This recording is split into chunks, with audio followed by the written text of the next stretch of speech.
Ladies and gentlemen, good day and welcome to the Gufic Biosciences Limited Investor Meet. At this moment, all participants are in the listen-only mode. Later, we will conduct a question and answer session. At that time, you may click on the Q&A tab on the left-hand side of your panel to ask a live question. Please note that this conference is being recorded. I now hand the conference over to Mr. Pranav Choksi, CEO from Gufic Biosciences Limited. Thank you, and over to you, sir.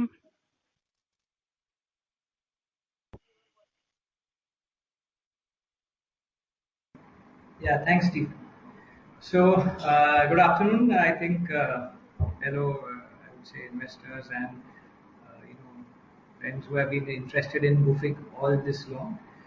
Firstly, I just like to confirm with Stephen once again. Stephen, I hope my audio quality is fine, so I'll proceed to the presentation. Yes, sir, we can hear you clearly. You may proceed. All right, thank you. So, I'm Pranav Choksi. I'm the CEO of Gufic Biosciences Limited. I'm basically a B Farm. I did my undergrad from Unicity, and then I did my MSc in biotechnology from Johns Hopkins, United States. And I have been with Gufic as professionally involved since the last, I would say, 13 years, 13 to 14 years. And today, thank you all for sparing your valuable time and coming over and trying to try to get to know a bit more about our company and what we do. So without wasting further time, I would like to go straight to the presentation, which we have already circulated a couple of days earlier to you all, and I'll try to focus on what we are, what we do, and what is going to be our future prospects, and what are the key, I would say, strength areas of our company, which we are going to focus on. So we have made a very generic tagline that Gufic is moving the right direction, and our main focus is, of course, delivering care and cure. Well, let's go on to the next slide, please. Okay, slide. So, of course, as before I start, I just have to give you a little bit of insight into the Q4, which we have just gone for. But this will have more relevance once I tell you about the entire company. So, allow me to come back to the first few slides once I finish the entire introduction about the company as such.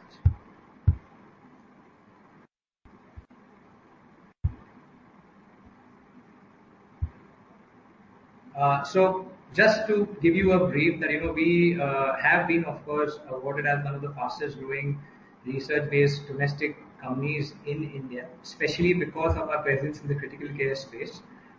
We have a few highlights that in 2015 is the time where we have started our journey more of from a CMO to an Indian, I would say, marketing angle, and then proceeding to, of course, countries beyond India.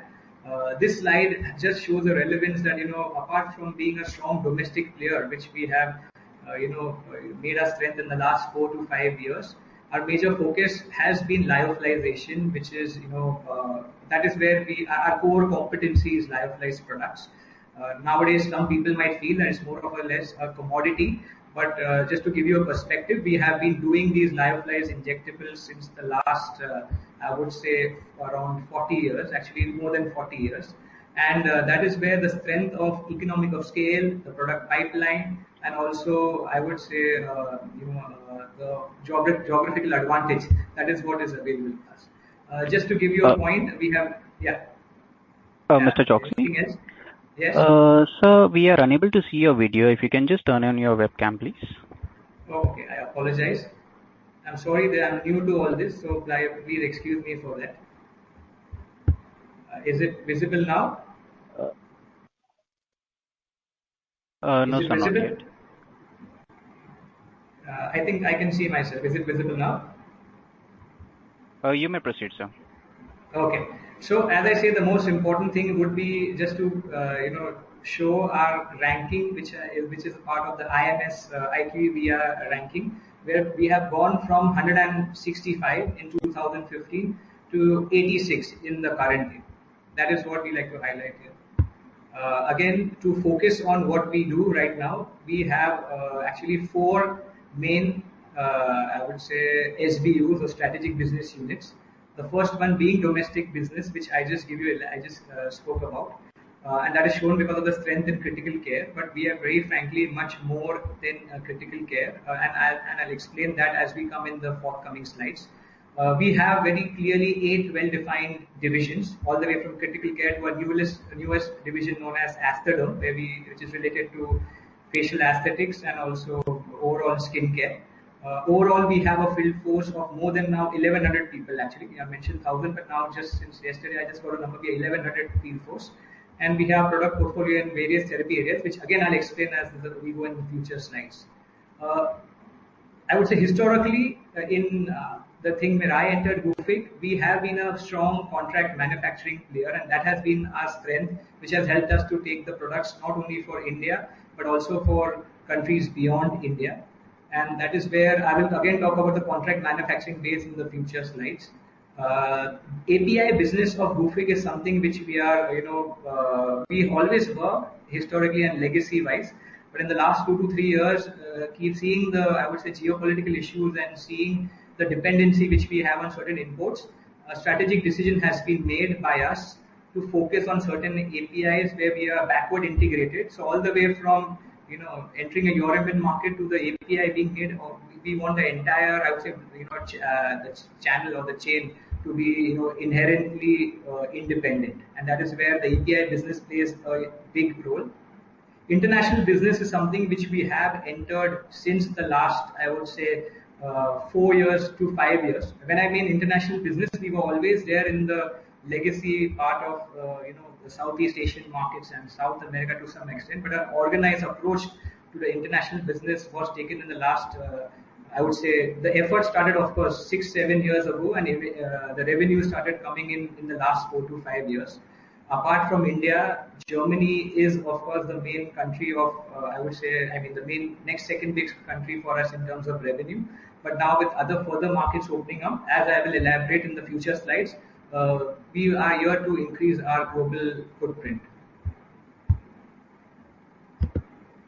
So just to tell you in a nutshell about the capabilities of manufacturing what we have, being a strong contract manufacturing, I would say, player, our base was always our strength, and that is where we have seen that starting with a small base of 50,000 vials way back in 2007, 2008 to right now almost 40 lakh vial or 4 million base per month of lyophilized vial is something which we are very proud of. And this could not have been possible just overnight. It was because of a combination of strong R&D pipeline, good, I mean, entry into new geographical areas, and also increasing the entire product basket. So what we get into is, once we get into anti-infective, for example, we want to be present for the entire spectrum of all the antibiotics or all the antifungals or all the antivirals which are normally available in the entire spectrum of treatment, be it gram positive, gram negative. So again, of course, the strength right now, if you ask me, would be lyophilized vial manufacturing base of 4 million vials, I would say, on a monthly basis, or 40 million and more than 40 million vials on an annual basis, but backed up by new drug delivery systems. Like when we go for life saving, we have now entered into facilities of PFS and dual chamber syringes, dual chamber bags, and also we are working on depot injections, liposomal injections, and nanotechnology, I would say anti-tumor drugs. So it's more of application of lyophilization and the strength which we have of manufacturing into new drug delivery systems. That's how I would put it. Of course, we also are, because of the spectrum and base which we have of nutraceuticals, we are present also, we have our own tablet capsule nutraceutical plants, and we also have our own hygiene plants. But again, my presentation would be mostly focused on the strengths and the key growth areas what we offer. Just to mention, we have certification ranging from the basic WHO GMP to Europe, Brazil, Canada, Australia, Colombia, South Africa. The only two markets which are right now not of focus for us are the US and the Japanese markets. But we are hoping to get into at least the US markets down the line. But again, it's too soon for me to elaborate on that. So let us focus on the strengths as such of the company right now. Of course, like I said, it's an ever evolving process for us. So here we also have, displayed here a future prospect, and that is where, keeping in mind the certain geographical countries which we are entering, the product pipeline which we have, we feel, and that's why we are going to enter, of course, on the basis of board approval, two more.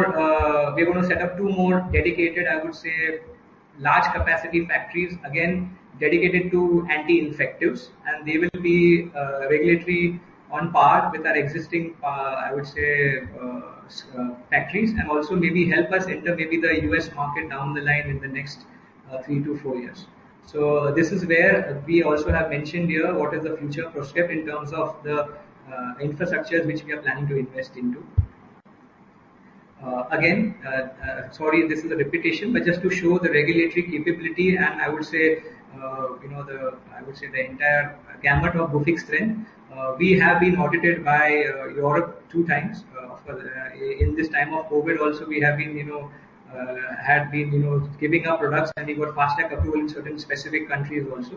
But again, to clarify, we have a presence now planned for all countries in the world, specifically at least 62 countries in the world, except US and Japan for the time being, for critical care products. To just give you a perspective, what we mean in terms of our entry, it's not just having, we really have a game plan behind every entry. In Germany, when we entered with our partners for launching clarithromycin injection, we have ensured in the last 3 years, we have become almost close to a 68 to 70% market share player in the German market as per the IMS data. Even for vancomycin, we have reached close to 45 to 46% market share holder, along with our partners for vancomycin for the German market. So that is the plan when we have that, because of the economic of the scale, because of the basket, at least the product which we enter into, we at least come into the top, few players of that molecule in the particular country. Pretty soon, we will be sharing our news about Brazil and Canada. Of course, we already have announced in the last 1 year about some product approvals in these specific countries apart from Russia.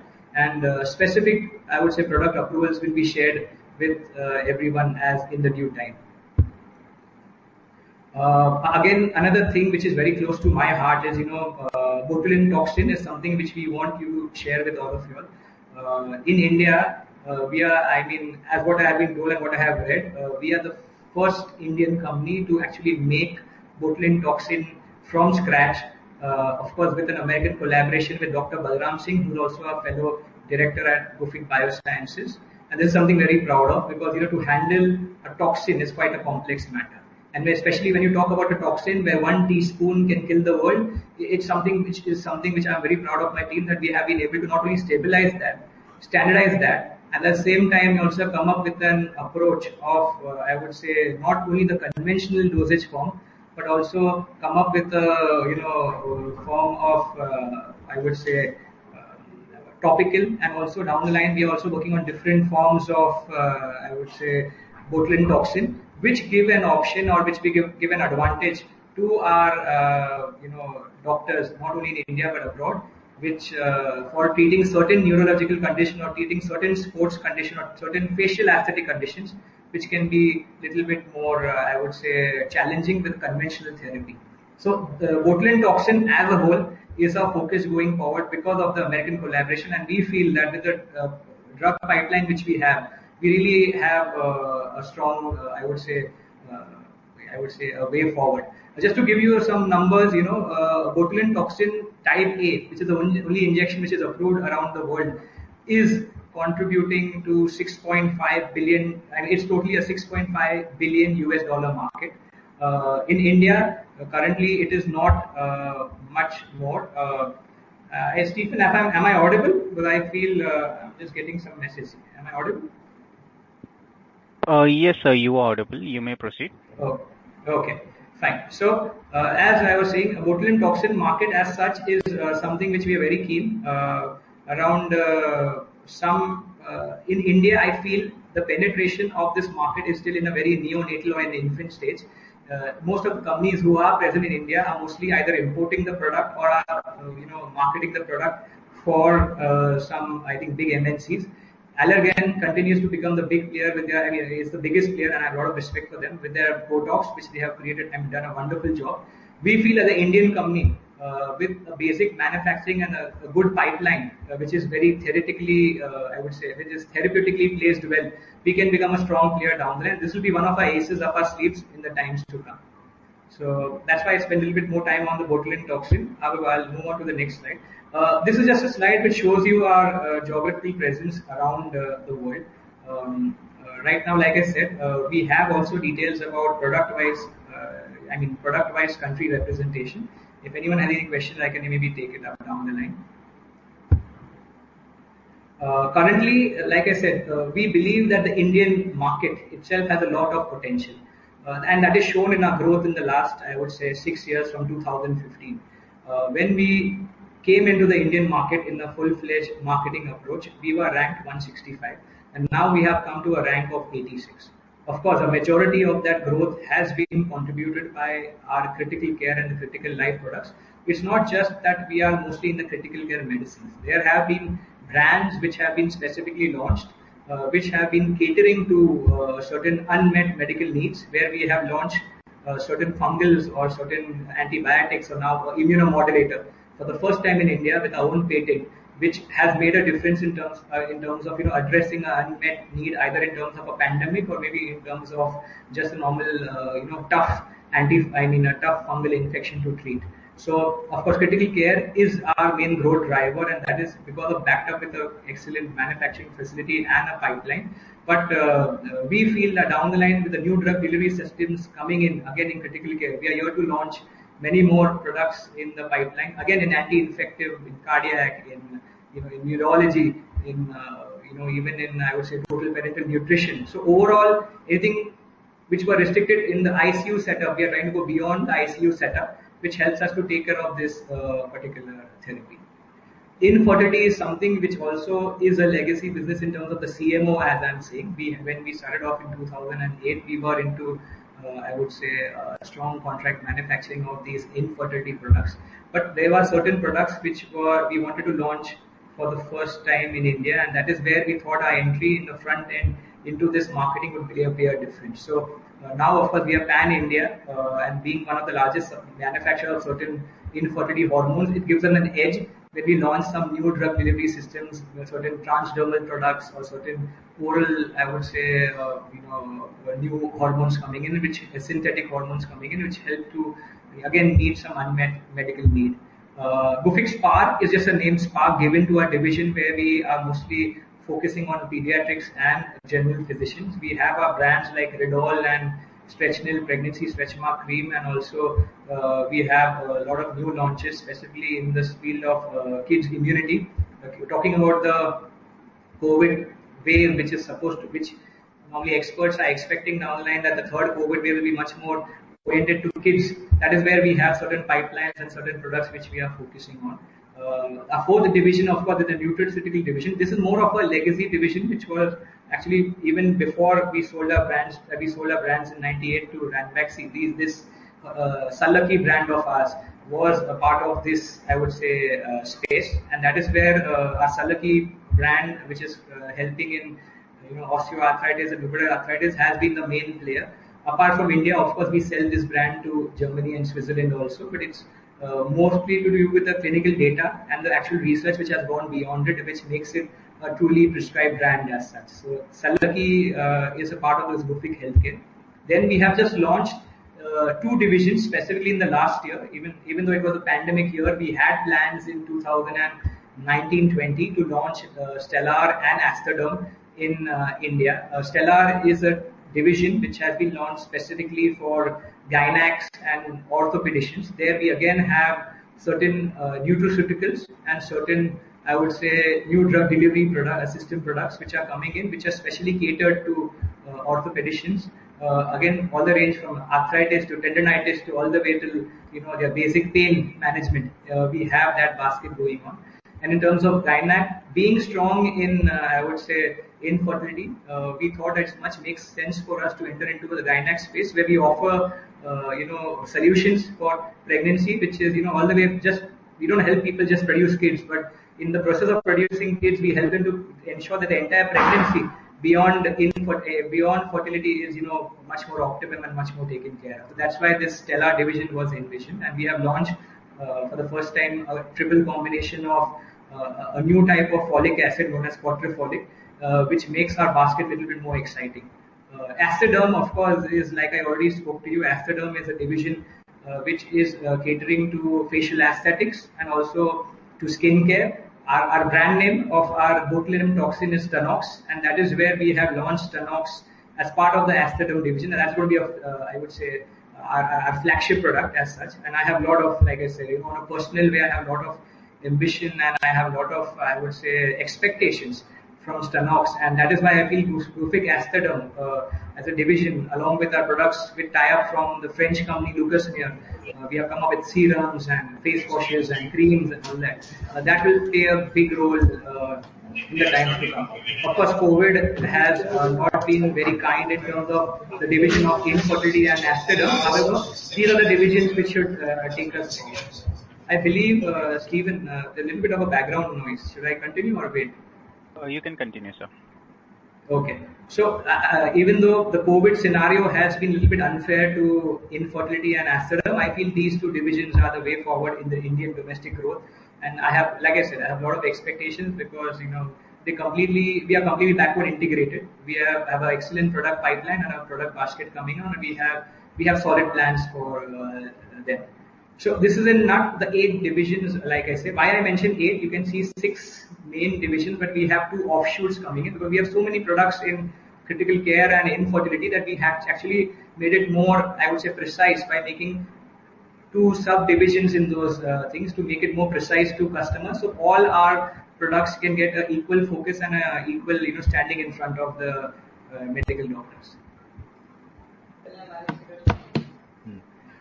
This is just a summary of all the space which we are entering. So anti-infectives, antifungals, I don't need to read through all of them, but keeping in mind what I've already shared in the last slide, we have a wide range at the same time focused approach on certain therapeutic indications which we are focusing on. Just one mention for the slide here.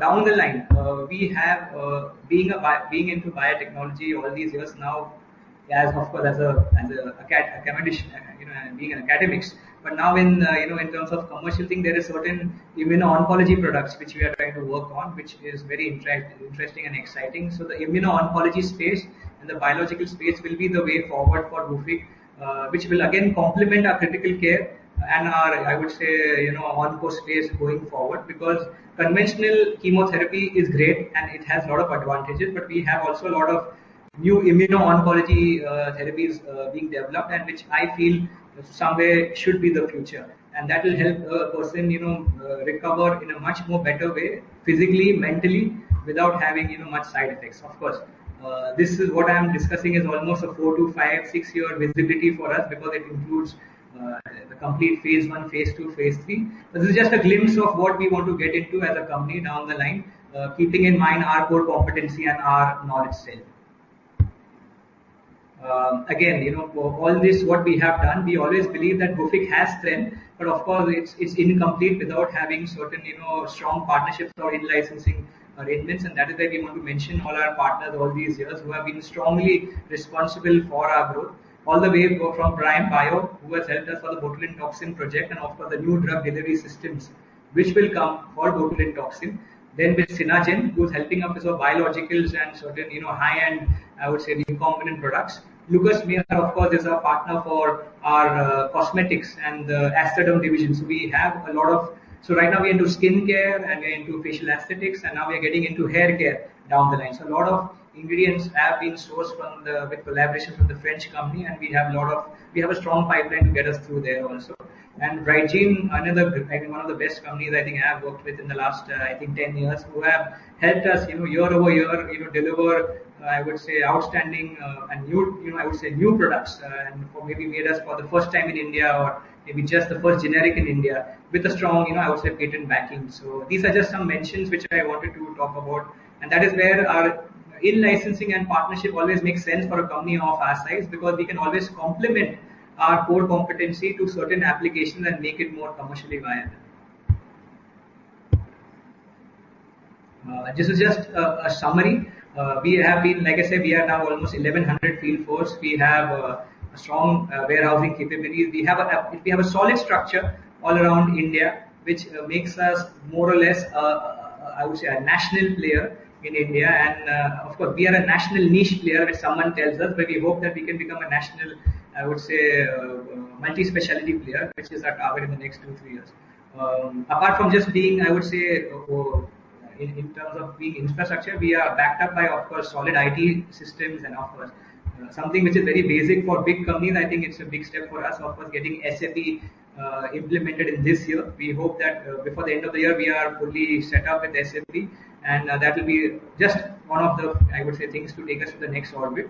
And we are also looking at a lot of automated processes in terms of field force, MIS reviews, and I would say just access, like geofencing, geotagging is just some few things which we do to ensure that we get the best. So we don't have so many resources as the big companies have. So whatever minimum resources or limited resources I would like to put up, we try to ensure that we are monitoring them more regularly, and we're trying to extract the maximum out of a single rupee. And that is where this Salesforce automation and the MIS reviews and the software which we normally use helps us to do that very efficiently. These are just, so like I said, our history and our legacy and our roots are in contract manufacturing. We'll never go away from that. Today we are what we are is because of our excellent partners and our excellent clients, and they have helped us to reach this scale, and we hope to serve them more and more in the future. And with our robust pipeline, with new solutions, so we feel that as a company, we are working on many things in our R&D. We cannot commercialize each and everything what we make in our R&D or we envision. And that is why we need these strong front-end players and strong pharma companies to help us get those R&D or get that, I would say, a dream or a vision into a reality. So that is where these companies play a big role in helping us make certain products, launched where we might not be very strong in the market space, and they maybe justify it much more than us than what we can. So that is why we feel CMO is going to be strong. In certain areas, we'll also try to be the front player to launch certain things, but we always feel a big brother helps us to make more noise and take it forward. So again, thanks to these wonderful people who have supported us all these years. This is just in a nutshell. It talks about our R&D capability. Everyone nowadays needs to. Any pharma company without a strong R&D has no relevance, according to me, and especially a company of our size. We have to be very specific in terms of the resources which we have and focus on things which we know should have limited, chances of failure. So, we in the short span, of course, we have got several patents. We already have filed. It's mentioned 4 years, but we are almost in the process of filing. We have already filed 6 patents, which we should get some good news in the next 2 years because of the data we have submitted. And like I said, the product pipeline which we have are very skewed for all the strengths which we have. So anti-infective to oncology to antifungal. So anti-infective, critical care, infertility, again, the same gynaec also. So we are very focused. What we do, we want to get into specific products, new drug delivery systems, and little bit, I would say noticeable different products which make us address an unmet issue. Apart from, of course, lyophilization, liposomal products, I would say depot injections, nanoparticles and dual chamber bags and dual chamber syringes are something which has a new drug delivery system which we feel we have a lot to offer, and also to offer in a way which is commercially viable also, because it should not happen I have a normal meropenem injection and I come up with a new drug delivery system which makes my product unaffordable. So that's not the case, and that is where we feel the new drug delivery system in a cost, I would say, commercially efficient manner should take us through. We have our own now in-house medical clinical trial team. We apply to DCGI, and we are hoping our Immunosyn Alpha very soon should get approved with the data which we have. So let's see. So it's a continuous process, and we feel that we can offer new and new molecules thanks to this entire infrastructure which we have. Like I said, API is a capability going forward, and that is where we have invested in the last 2 years to increase the capacity and come up with a robust pipeline. And again, I feel going downwards, most of our entry into API is not just as a distraction. Our entry into API is sort of a backward integration, and we want to focus on certain, I would say, products where we want to be very independent of any geopolitical issue or any, I would say, other price brand, because we believe in entering into tenders, into a relation which are long term with the European partners and partners around the world. So we cannot even absorb volatility in this segment, and that is where being backward integrated will always be the way forward. So that is where, like I say, more of the API revenue going out will be more of a backward integration, which will help us to be independent. Again, this is just a summary slide. This is, I believe, my last slide, just to summarize what I have been discussing in the last few slides, and I'll of course hand it over to Roonghta sir for the finance point of view. But for me, it's always been about focusing on certain things where you can go really deep and get into certain segments and certain therapeutic indications where you can make a difference with either a scale or a pricing, or I would say in terms of a product basket or a drug delivery system. And that is where our India business or international business or CMO business will all be dependent on. And with the API, I think delivering in terms of backward integration, we know that we are going to sustain for a long time. So scale in both way, and also sustainability is the way forward for us, and that's why we feel we're going to be here for a long time. So that's it from my side. I will hand over to of course Roonghta sir to of course show you the financial highlights of this year and take it forward. Thank you. I'll mute myself. Good afternoon, myself Devkinandan Roonghta. I am basically a qualified chartered accountant. I am associated with Gufic from last 3 years. Before joining the Gufic, I was working with BK Birla Group for more than 30 years, having a lot of experience in the field of finance. Now, first thing I would like to inform you that the Gufic Life Science has been merged with Gufic Bioscience from the appointed date of 1st January 2019. All the financial results are the merged figures of Gufic Life Science and Gufic Bioscience for the financial year 21, as well as the corresponding figures of last year. The total sale for this quarter, Q4 quarter of 2021, was 131 crores. Last year Q4 sales was 87 crores. There is a growth of over 50%. Year to year, last year current year April to March 21, the total sale was 487 crores. Last year it was 379 crores. There is a 28% growth over the last year. EBITDA margin has been increased from previous year. There was 15% EBITDA margin. Current year the EBITDA margin has increased to 18%. Profit before tax has been increased from 30 crores to 57 crores over year. Profit margin has been increased from 8% to 12%, and debt to equity ratio has been reduced from 0.9 to 0.3%, and operating cash flow has been improved from 47 to 89%. All these financial results has been shown that there is a good growth over year to year from this year. Now I am presenting the highlights of the last few years. If you see the revenue from last 4 years has been given an average annual growth of around 18%, which we believe that it will be continuing in near future also. EBITDA margin has been continuously improving over last 4 years. Net profit is also continuously increasing.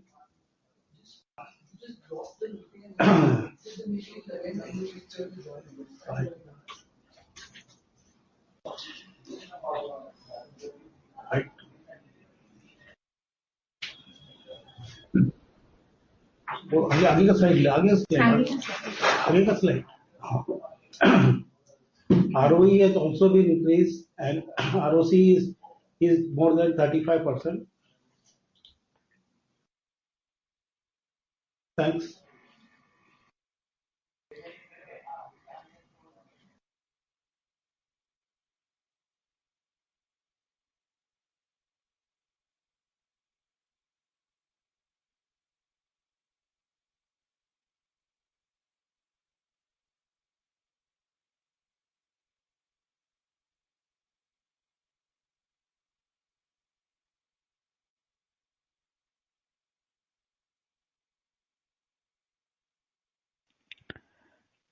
Thank you very much.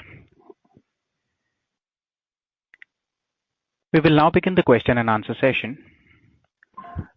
To ask a question, you may click on the Q&A icon and click on the Submit Request button. The operator will announce your name when it's your turn to ask a question. Please accept the prompt on your screen and unmute your microphone while proceeding with your question. If you wish to ask a question on chat, you can type your question in the text box and disable the request to talk slider. Then click the submit request button and your question will be picked up during the Q&A session by the operator or the presenter. We will wait for a moment while the question queue assembles.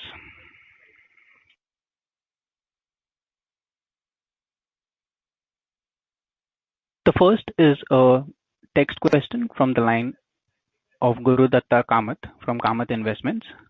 The question is, can you please disclose some numbers around for botulinum business, your sales number for Feb and March 2021? How big is India's botulinum market and what market share we want by 2024-25? Thank you. Dr. Saab, can I take this? All right. So am I audible, Stephen? Can I start? Yes, you're audible. Okay. So I think thank you for the question. Just to give you a perspective, botulinum toxin market, like I said, internationally is 6.5 billion, but you will be surprised that the Indian market is not more than 120 crore. So when this question comes to me a lot, that when you have a market only of 120 crores, what makes you so confident about it? So before I answer that, I'll just tell you, so as stated, we have launched the division in the month of January. So the February was the first month which we have got the sales done. We launched 100 IU as the injection Stanox, and we feel that February, March are the only 2 months which we sold the product, and the sales which we have done, because I believe it's more of a primary, so I would not look much more into the number. The actual secondary numbers should come up now in June or July, but of course I will disclose in my first quarter result.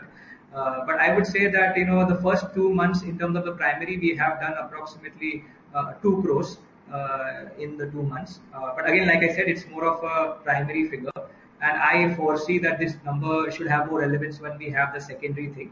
Also, because of the lockdown partway in April, the actual, I would say, effect should be seen by August and September 2021. To again answer your question, I feel this 120 crore market is just waiting for, there's a big opportunity for us to go beyond this 120 crore market. Reason being, the same, I always compare the Aesthaderm market with the infertility market.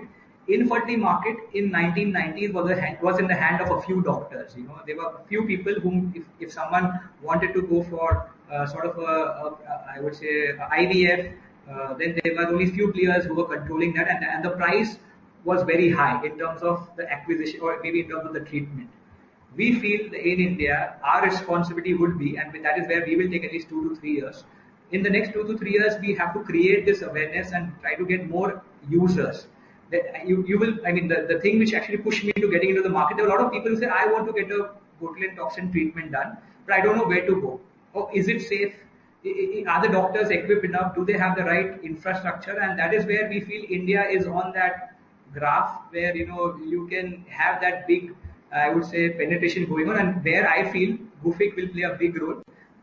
The question would come that Allergan, who has been a $6.5 billion global player, why couldn't it do it in India? I have no answer for that. But I have an answer that that $6.5 billion US is something which attracts to me, and when I put this 1.3 billion people of India, I feel there's a huge, I would say, thing to be encashed on. And it's not that since the reason I am very bullish is because we are making it from scratch, where I know the profitability. So I know how much money is available from me to actually invest in the development of this market. So I will be, me and my team and all of us will be really breaking our backs to create this market, and I'm sure it's going to be big. With the new injections coming down the line and also a topical option coming down the line, we feel that a lot of people who are scared of injections will have an alternate route which is not available globally also. A topical botulinum toxin is still not available commercially globally, and that is where the first fear of injection should go away, and we should have more and more people getting in it. 1.3 billion has an amazing, I would say, buying capacity in terms of the people there, and I foresee the market to not only arithmetically grow, but I would say to grow exponentially in the next 3 to 4 years. Again, please don't ask me for numbers how the market will grow, but we have certain internal numbers where we see that botulinum toxin should become a significant part of the Gufic's revenue operations going forward. Apart from India, we are trying to get this product also to the rest of the, I would say, our neighboring countries, Southeast Asia, then of course to South America, and eventually to certain regulated markets. So that is what we see. We should get a sort of a pie also of that market down the line. So that is my question. I hope I have answered it to the best of my, interest. I hope Mr. Kamath is satisfied. We can go on to the next one. Thank you. We have the next audio video question from the line of Nitin Gosar from Invesco. Please go ahead.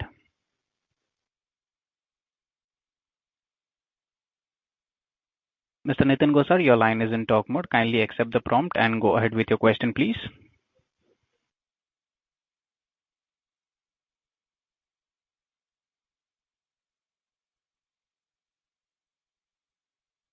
Mr. Gosar, if you can unmute your line from your end and proceed with your question. Yeah, thanks for the opportunity. Sir, if you can help us in terms of breaking the business in terms of different segment, where you explained about the way of doing business, but could you share more insights in terms of revenue, what each business represents? I'm not sure if you have given this in past, but I couldn't figure it out in your annual report. On it. Second question is, as we stand today, could you help us with the insights in terms of right to win for the fertility care business? What are the things you got it right, and because of which you have been able to position yourself in the fertility care, and what are learnings you can extrapolate to this botulinum market, because even this kind of market is a specialty care and it will require a different approach. What kind of doctor access we have in this market? Is it a different set of field force or your existing field force which will be able to crack into this doctor pool? These are the three questions to start with. Thank you. Thank you, Nitinji. I think answering your first question, which is about the revenue breakup. So, of course, like I said, since 2015, we have evolved from a CMO to a domestic player, and of course, then exports and others have started kicking in the last 4 to 5 years. To give you a sort of a percentage, I think our domestic operations are around 55%. Our exports are around 15%. Our CMO business is around 25%, and our API business, as of now, in terms of revenue, with whatever we have, is around 5%. So we foresee that the exports should eventually, of course, scale up a little bit faster because of the different registrations coming in. But domestically, still will be the way forward where we will take it forward. And like I said, the CMO with new product pipeline, there'll always be a specific place for CMO, which will always, for the new product pipeline of the new, I would say, molecules, it will be the way forward. So that is, I hope I have answered your question one to your satisfaction. Yeah. Coming to your second question in terms of fertility. So what we said, when we entered the fertility market, we found that we were very late because they were already stalwarts and were doing a wonderful job. So we did an analysis that what do we miss as a company. So we said either there's a strong hormonal player or there is a strong, I would say, progesterone player, or there's a strong, maybe, some nutraceutical player. So all of them have taken some space in the market, and we feel that when we go to a fertility specialist, we have to offer this entire basket. At the same time, like I mentioned for, botulinum toxin also, infertility at one time was only accessible to, some people, so some people had to go through 1 cycle, 2 cycles, 3 cycles, and there are very few people in India. I would say there are, of course, India has many people for anything, but I'm saying there's still very few people who will eventually, will get drained out after the second cycle in terms of the expense which is there.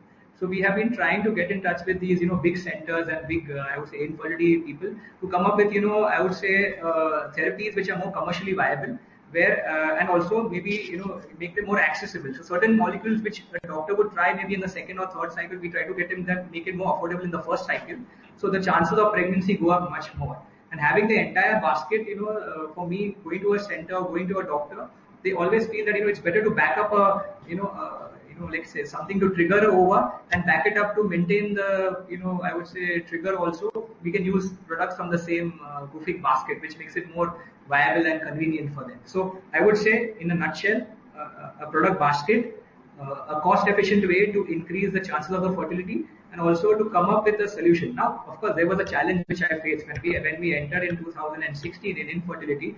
We realized that the recombinant product, which is recombinant FSH, is something which is not as a part of a basket, and that is doing a wonderful job. And I feel that's the future.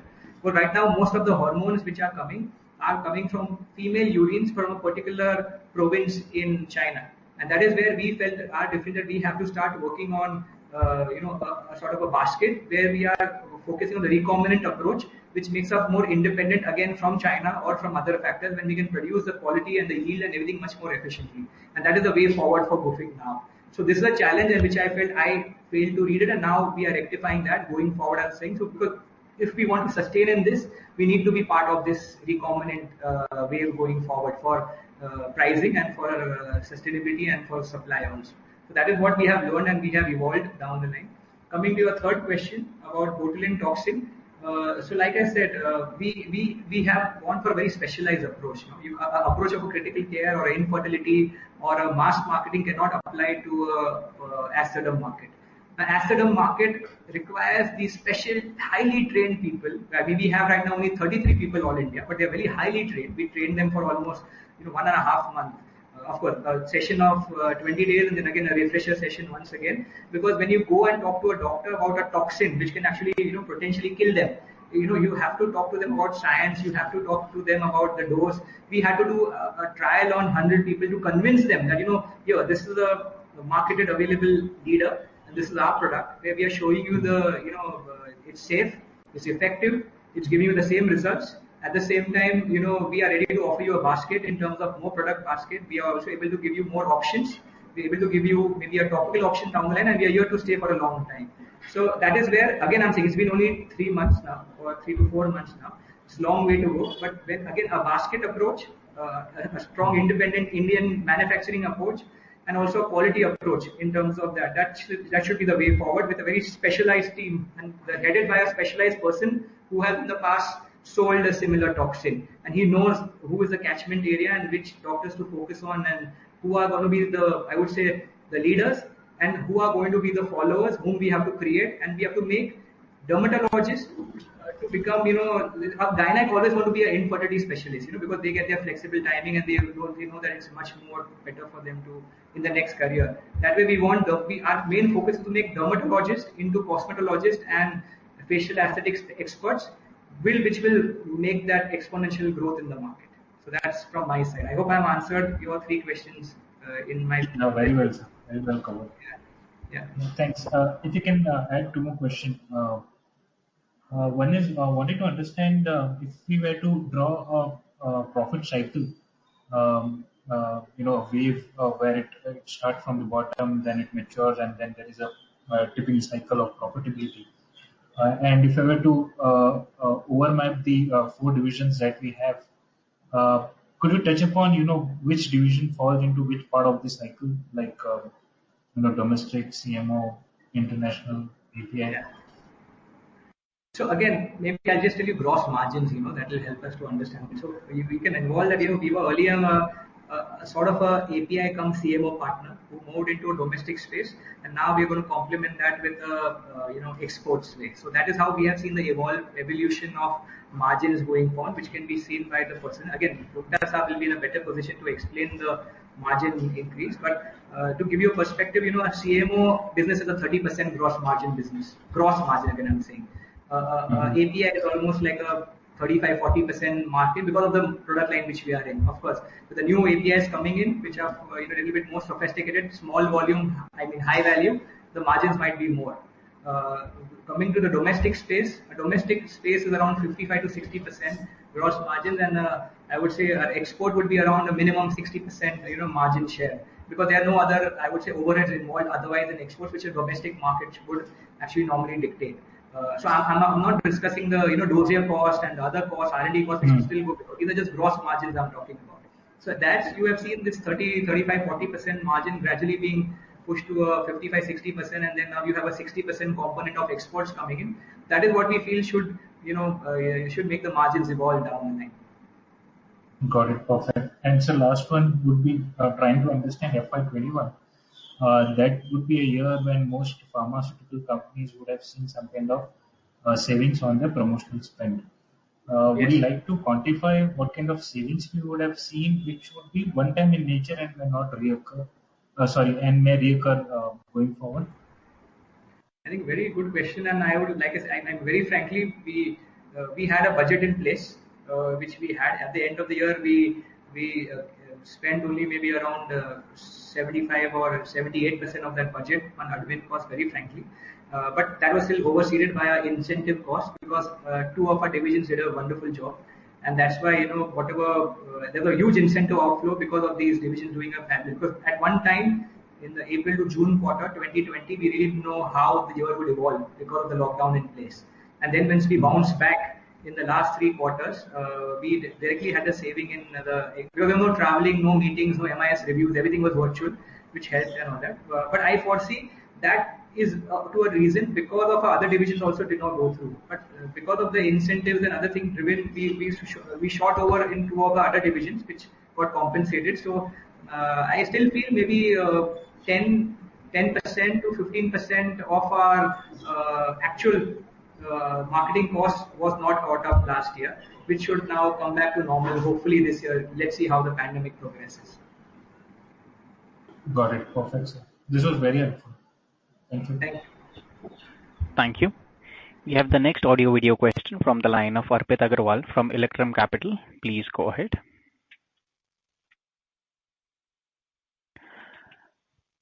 Yeah, thank you, sir, and thank you for a very detailed presentation. I have a couple of questions. First, on the bottling side, as you said, this is one of the most exciting projects for you. We did some channel checks with a couple of dermatologists, and one point which they said is that skincare being a very sensitive subject, people are very careful on what they would like to put on their screen, on their skin. Just wanted to understand how do you approach this because to grow and they also said that allergen is a very evolved player, and the service after sales service are also excellent. So just want to understand how will you overcome this. And second, on the same product is, other than the skincare, what are the opportunities in neuro and other therapies? So, Arpitji, very good question. But like I said, in this forum, after sales service is something which I don't understand only. So I will not answer that right now. So, but answering just on the lighter side, I'm saying. But just to tell you in the perspective, I feel, and that is my personal opinion. Please take it as it is. If Allergan was such a strong player in India, and the amount of penetration which if Allergan did, then botulinum toxin would not have been a 120 crore market right now. So if Allergan, the same company Allergan, can go to a country like a Thailand and a Vietnam and to a Philippines and maybe countries which are similar, I mean, even for that matter, some countries in Africa, I still feel that they have not even touched the tip of the ocean in India. And the amount of potential which we as a country offer, I think somewhere something is amiss because $6.5 billion internationally and 120 crores in India. I don't feel Allergan. Again, I have a lot of respect for them. They have given a beautiful product and the history and all that. But I still feel there's a huge potential going forward.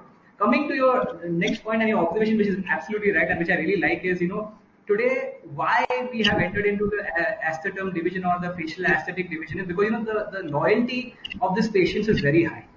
Unfortunately, Gufic is not strong in diabetes or cardiac or something where you have loyalty for lifetime. So the next thing after antibiotics and after arthritis products and after I want someone who uses my product for at least a minimum of half a year or a year or something like that, which is possible in other arthritis or in facial aesthetics or skincare. And I fully agree. The initiation and the first entry, it's a challenge. But that is where Stanox will help us to overcome the challenge. Stanox will be the anchor, or the botulinum toxin will be the anchor product, which will help us to create this market much more. And then, I can ride my other products of serum and, face wash and cream or whatever, the new chemical sunscreen we are coming with, all that around it, So I feel there is a challenge, but a huge opportunity also because of the sheer population size which we have. And again, I'm saying, Stenox and botulinum toxin potential. I feel, I hope I can prove it in the next few years. My team can prove it in the next few years. I think 120 crores is nothing. It's nothing what India deserves for this molecule. That should be much more. So I look at it as an opportunity, and I feel this brand royalty angle will also be a big, I would say, positive thing for us going forward, rather than a challenge right now. So this is what I feel. This is the way forward for us. Create the market rather than take the market share. Taking the market share will not help us. We'll be mostly creating a market which will be much more long term for us. And again, I'm saying after sales service is all fine. All that is okay. It's okay. That's it from my side. I hope Pitchi, have answered it rightly. That was quite a comprehensive answer, and I think you are right. I was also surprised when I looked at the global numbers and the Indian number. It's like, and with the young population and people getting more careful about their looks, I think this is something which should be a huge market going forward. Sir, one more thing, what is our arrangement with Prime Bio? Is it like tech transfer, or is there some royalty element involved which is linked to sales? Yeah, so already there is already a upfront fee which we already have paid for the technology of Type A and Type E. There is a profit share which we have for them because we have a considerable decent margin coming out of this product, and that is also only possible because we make it from scratch in India. So I'm not dependent. The arrangement is such a way that I have got the actual Clostridium botulinum seed strain, the master cell line, to India, which is an asset of Gufic going forward, and that is how we are creating these products from them. And for every sale, there is a profit share which goes back to them. And also, I forgot to answer your question on about neurological and sports injuries. I just have seen it in my book right now. So yes, you rightly said, apart from facial aesthetics, we are getting into, I think by September we are launching the other brand name for our neurological division. And also there are a lot of other, I would say, therapies in terms of sports, in terms of also not only neuro but certain pain management also, which we are working on as other applications for botulinum toxin. The other reason I got attracted to this molecule is, apart from facial aesthetics, there are almost 130 other indications which is officially approved for botulinum toxin, and there is no other product which can replace botulinum toxin for the next at least 1 to 2 decades in those particular therapeutic conditions. It's just a question of awareness going forward. Sorry, I interrupted you. Please, I would like to answer. That's interesting. And sir, like you have so many growth drivers in place. You have launched so many divisions, and I think it's quite an exciting bouquet of divisions and products which you have. If you can just give us some color on how have you expanded the team bandwidth in terms of what kind of people are there on board to drive each of these piece, or are you planning to hire some more senior people around? Because I think obviously a great product has to be marketed well and taken to the market. So to achieve scale, I just want a little more color on the team of various businesses. Yeah, absolutely. So I would say, Arpitji, talent and also experience is always welcome in this sector. So it's not that something we go for, but of course, to give you in terms of, I would say, quantitative first, and then I'll come to qualitative next. Quantitative, we have evolved from a field force of maybe around 250 people in 2015 to around 1100 people in 2021. So you have seen the evolution in terms of the sales and marketing, which is very clear in terms of quantitative build-up. We have a president who has also been with us since inception, who has driven this entire, I would say, revolution of the domestic space, Dr. Das, who's done a wonderful job. He brought us from the rank of 165 to, I would say, 86 in the 6 years. Under him, we have, of course, VPs, and we have GMs, and so every division gets its own identity and its own hierarchy, and that focus. And that, I would say, that focus approach has made it more better for us to unlock value in every division. In terms of our infrastructure, being a CMO, we were always, I would say, backed up with a strong infrastructure backend in terms of my quality team, my production team, and my analysis. Because we were always handling, I would say, a quantity or a scale which is beyond our front end. So it's basically that contract manufacturing is something which I'm always thankful to, and which again I'm saying is going to be one of the biggest strengths which we have to be successful in countries abroad. This contract manufacturing helped us to understand values, get the price benefit, get a scale done, a product basket done, and that scaling automatically continues with new heads of QAs joining in, or it's not that my heads are changing. My people who have been with me for the last 10 years are evolving with us. Of course, new and new experts are joining us from the field below them, because my people, people who evolve will always stay and take it forward. And as form of a HO point of view, of course, we have seen the entry of my COO in 2000 and sorry, my COO in 2018, who has helped us to translate the international business, Mr. Nagesh. Then we have Runta sir, who has been kind enough to join us in 2019 as a CFO. Apart from that, we have a legal team, and we had a admin team which is much more strong, and now strong HR backing us up. So I feel it's ever evolving process, which is not. I mean, we always have a planning, a budget in mind, by which we have certain positions lined up for the next year. We always plan for 2 years ahead, keeping in mind what could be a requirement down the line. Like say, just take the example of an IT right now. The IT division investment started almost 2.5, 3 years ago. Envision that we would go to SAP in this year. So, the entire hardware, the infrastructure in terms of the entire, disaster management cells to get us connected all over India, get us connected on web or on wherever. So that first we focus on the hardware, and then automatically we have the software taken care of. And then we move on step by step. So of course, I could have answered your question in many different ways. I've tried in the most precise way. I hope it has been answered correctly. Yeah. There is a last one, if Mr. I Agarwal, so sorry to interrupt, but for any follow-up, may we request you to rejoin the queue, please? Thank you. We have the next audio question from the line of Ishita Jain from Ashika Stock Broking. Please go ahead.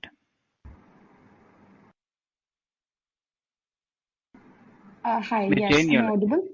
Yes, ma'am, you are. Please proceed. Okay, great. Thanks. First of all, congratulations on a great set of numbers this year. My question is an update on amphotericin. Is the demand still strong, and what percentage of our revenue this year, that is March 21, was the amphotericin opportunity? And my second question is on the low API revenue share. Was this mostly because we focused on backward integration and less selling it outside? And my third and final question is on the botulinum toxin.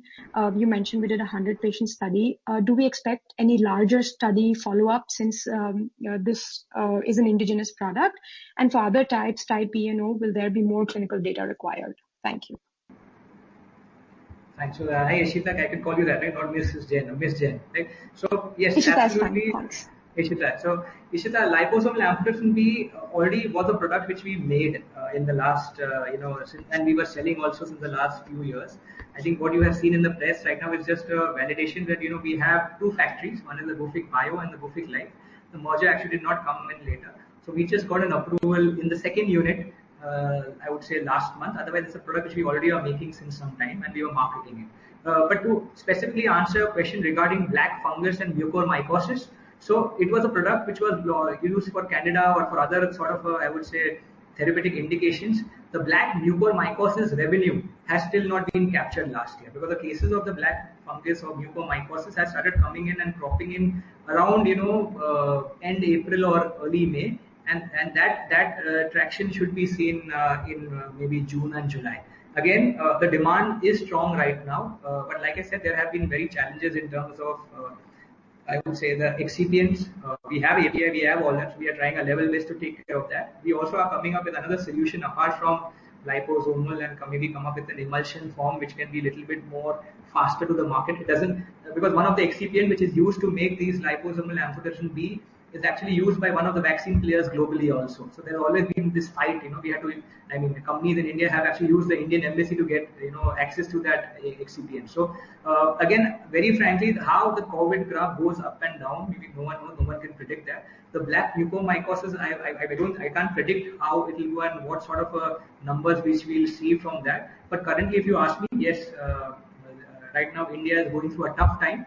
And we all, not only Gufic, I think a lot of good, great manufacturers like me, or maybe better than me, or are also trying a level best to take care of the Indian thing, which I think we should be fine.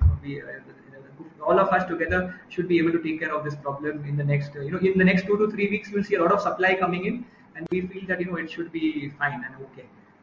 Answering your next question, which was about, if I'm mistaken, was it about the botulinum toxin, or did I miss something in the middle, please?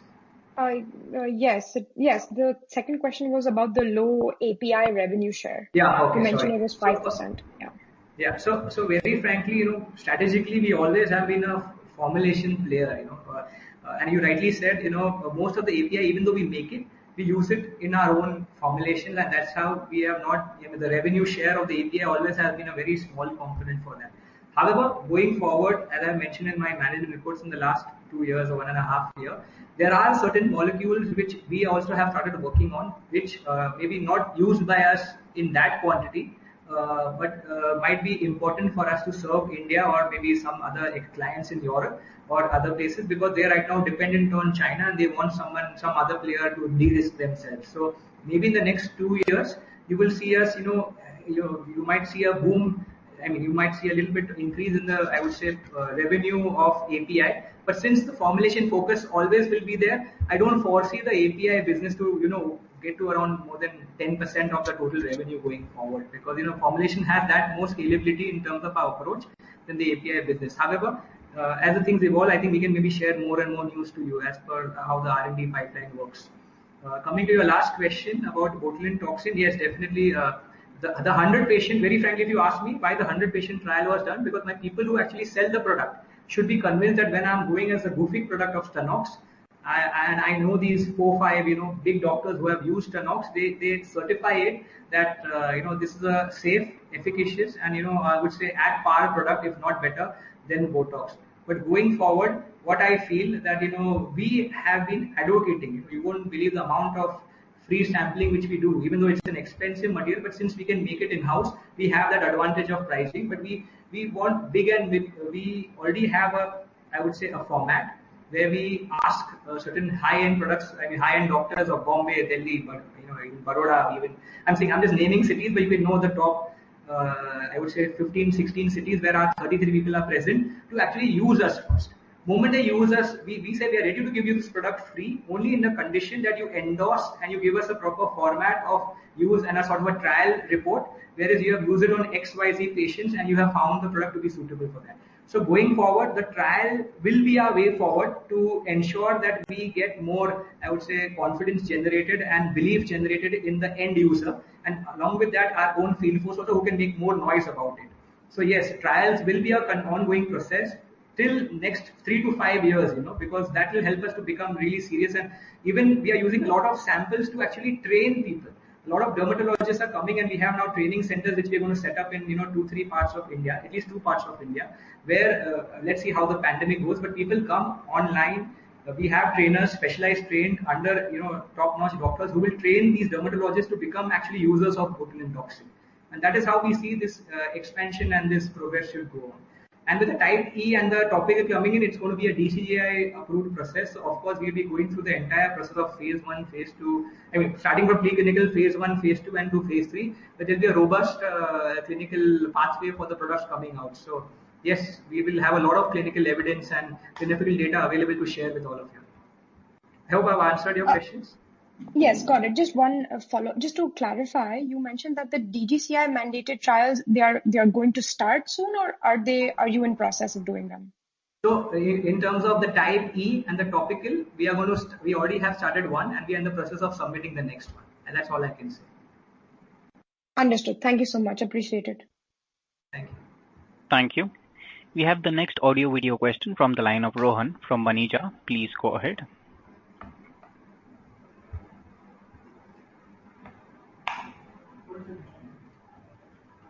Mr. Rohan, if you can unmute your line from your end and please proceed with your question.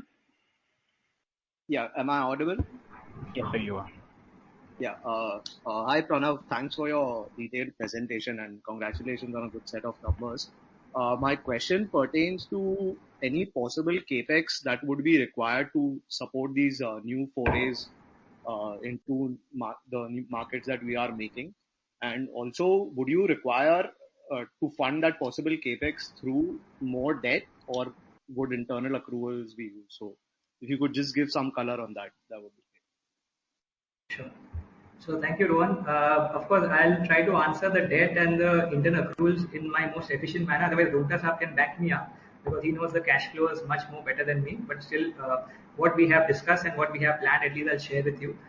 as you rightly said, and what we showed also in our PowerPoint presentation, we feel.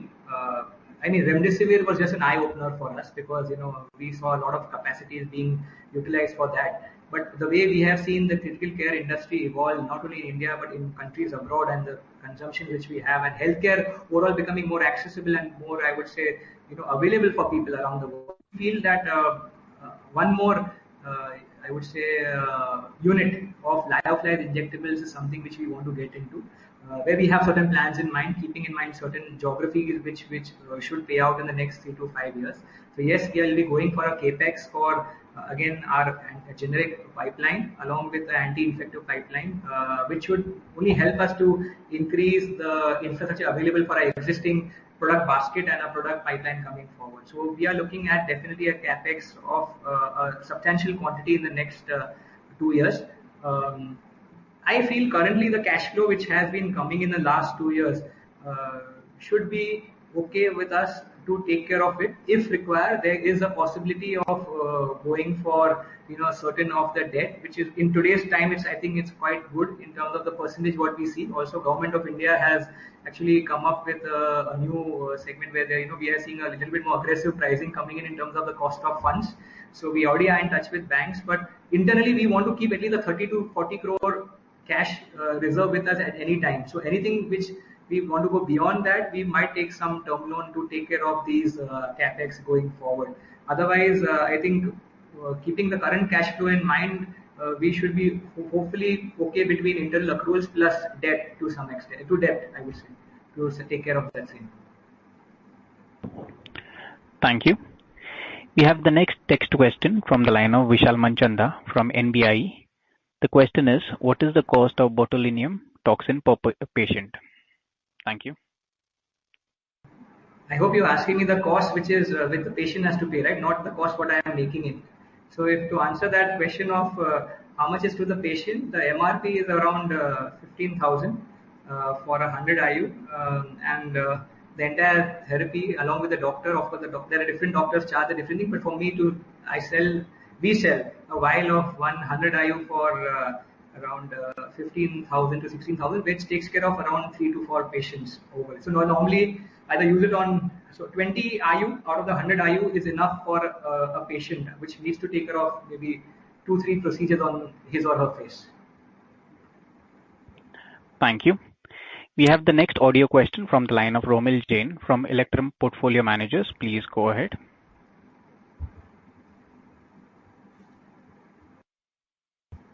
Mr. Romil Jain, if you can unmute your line from your end and please proceed with your question.